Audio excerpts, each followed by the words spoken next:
بسم اللہ الرحمن الرحیم، السلام علیکم۔ امید ہے کہ آپ خوش و خرم ہوں گے۔ میں ہوں استقبال احساس اور آپ دیکھ رہے ہیں اردو دار۔ آج جو ہمارا عنوان ہے تو وہ ہے فیڈرل بورڈ اردو پرچہ حصہ اول جماعت نام۔ میں نے اس لیکچر میں یہ کوشش کی ہے کہ فیڈرل بورڈ کا جو پیپر ہے اردو کا، اس کا پہلا حصہ میں نے حل کیا ہے، اور مجھے لگتا ہے کہ وہ بہت زیادہ بہتر ہے۔ اگر بچیاں اس حصے کو سمجھے تو پھر پختونخوا کے جو پیپر ہیں وہ آسانی سے دے سکتے ہیں۔ اس میں معمولی مجھے لگتا ہے کہ رد بدل ہوگی، باقی جو وہ پیپر فیڈرل کا جو پیپر ہے وہ بہت ہی زیادہ زبردست ہے۔ اگر کوئی بچی یا کوئی بچہ اس کو حل کرے تو پھر KPK کا پیپر جو ہے اس کے لیے حل کرنے میں بہت زیادہ آسانی ہوگی اور وہ آسانی سے حل کر سکیں گے۔ تو اگر آپ لیکچر کو غور سے سنیں گے تو امید ہے کہ آپ کو تمام چیزیں سمجھ آ جائے گی۔ تو آ جاتے ہیں، یہ حصہ اول ہے جس میں 15 جو ہے MCQs ہیں، تو اس میں سے صحیح جوابات کا میں نے انتخاب کیا ہے اور MCQs بھی میں نے لکھ دیے ہیں۔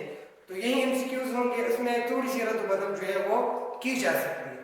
اب دیکھیں، پہلے جس جملے میں مثلاً الیہ اور مثلاً دونوں فعل ہو، اس جملے کو کیا کہا جاتا ہے؟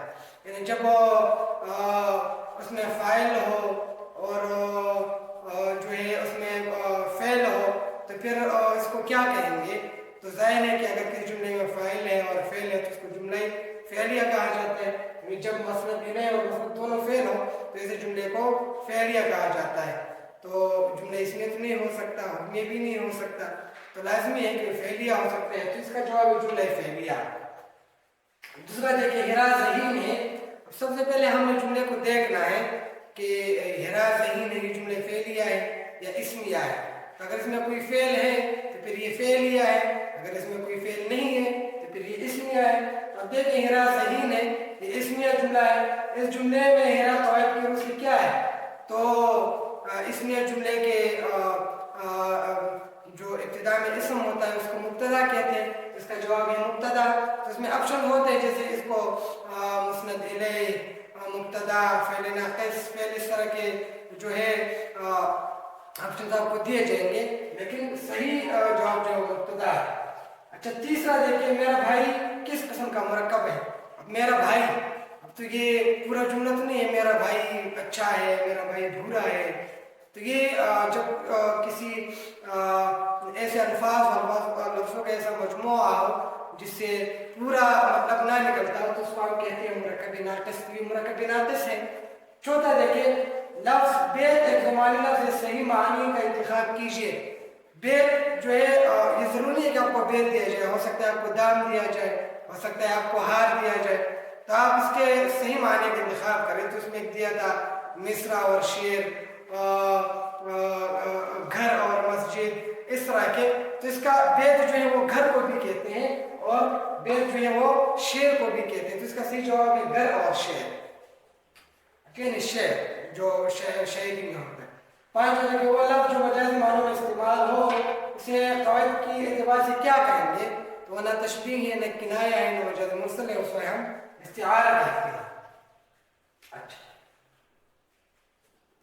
آگے دیکھیں، اس میں اگر ایک لفظ اور ہے جو باہر وہ لفظوں کا مجموعہ ہوتا ہے، اگر آپ کو ایسا دیا جائے کہ ایسا لفظوں کا مجموعہ جو مجازی معنوں میں استعمال ہو تو پھر آپ محاورہ لکھیں گے۔ پھر محاورہ جو لفظوں کا، اگر آپ کو کہیں کہ لفظوں کا مجموعہ ہے تو پھر اسے کیا کہتے ہیں؟ تو پھر محاورہ ہوگا، لیکن وہ اگر ایک لفظ کی بات کریں تو پھر استعارہ ہے۔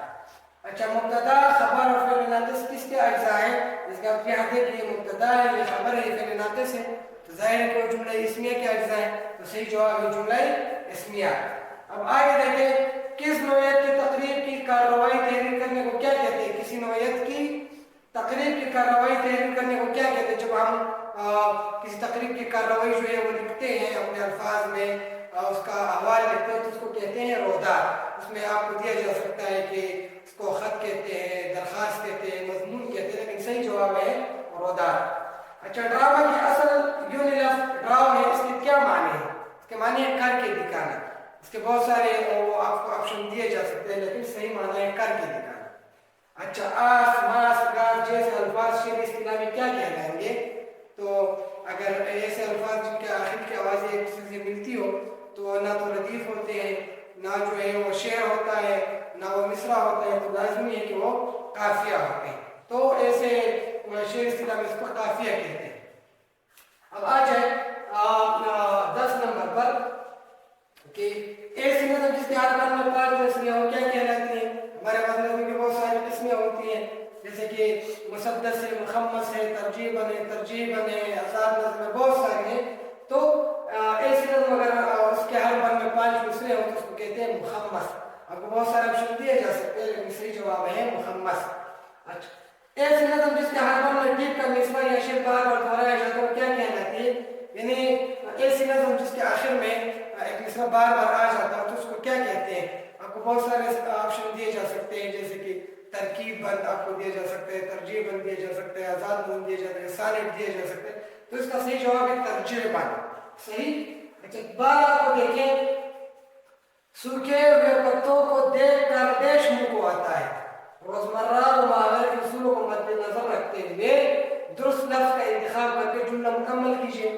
تو اس میں بہت سارے آپشن آپ کو دیے جا سکتے ہیں، جیسے کہ سوکھے ہوئے پتوں کو دیکھ کر دل منہ کو آتا ہے، پھیپڑے منہ کو آتے ہیں، تو صحیح جواب جو ہے وہ کلیجہ منہ کو آتا ہے۔ صحیح؟ اچھا، 13 ہے، کس لفظ کے معنی مخفی اشارے یا خفیہ بات کے ہیں؟ کہ کس لفظ کے معنی جو ہے وہ مشیرہ بات کے ہیں؟ اس میں نہ استعارہ آ سکتا ہے، نہ محاور آ سکتا ہے، نہ مجاز مرسل آ سکتا ہے، اس میں آ جاتا ہے کنایہ۔ تو اب یہ یاد رکھیں کہ کس لفظ کے معنی مخفی اشارے یا خفیہ بات کے ہیں تو وہ کنایہ ہوگا۔ مطلب اس میں ذرا رد و بدل جملہ جو ہے وہ ادھر ادھر کر سکتے ہیں، لیکن اگر اس سے خفیہ اشارے یا مخفی اشارے یا مخفی بات کی کوئی بات کی گئی تو وہ کنایہ ہوگا۔ اچھا، 14 آ جائے، ایک روشن دماغ تھا نہ رہا، شہر میں ایک چراغ تھا نہ رہا۔ اس شعر میں موبائل کی کون سی قسم استعمال ہوئی ہے؟ تو اس میں تشبیہ تو نہیں ہے، کنایہ نہیں ہے، مجاز مرسل نہیں ہے۔ یہ جو ایک چراغ تھا یہ بطور استعارہ جو ہے کسی شاعر کے لیے دیا گیا ہے، تو اس میں جو ہے استعارہ کا استعمال کیا گیا۔ ہو سکتا ہے آپ کو کوئی دوسرا شعر دے اور اس میں تشبیہ ہو، یا کوئی اور شعر دے اس میں کنایہ ہو، تو یہ آپ نے دیکھنا ہے، لیکن اس شعر میں جو ہے وہ استعارہ کا استعمال کیا گیا ہے۔ جعلی اچھا لڑکا ہے، اس جملے میں ہے خارج سے کیا ہے؟ تو ہے، ہوں، تھا، تھی، تھے وغیرہ یہ جو ہے فعل ناقص کہلاتے ہیں، تو یہ فعل ناقص ہے۔ تو یہ وہ 15 MCQs ہیں جو کہ فیڈرل بورڈ کے اردو پیپر کے ابتدائی حصے میں دیے گئے ہیں جماعت نام کے پیپر میں۔ تو امید ہے کہ آپ کو یہ سمجھ آ گیا ہوگا، اور آپ کے پیپر میں بھی اسی طرح کے جملے آ سکتے ہیں ذرا رد و بدل کے ساتھ۔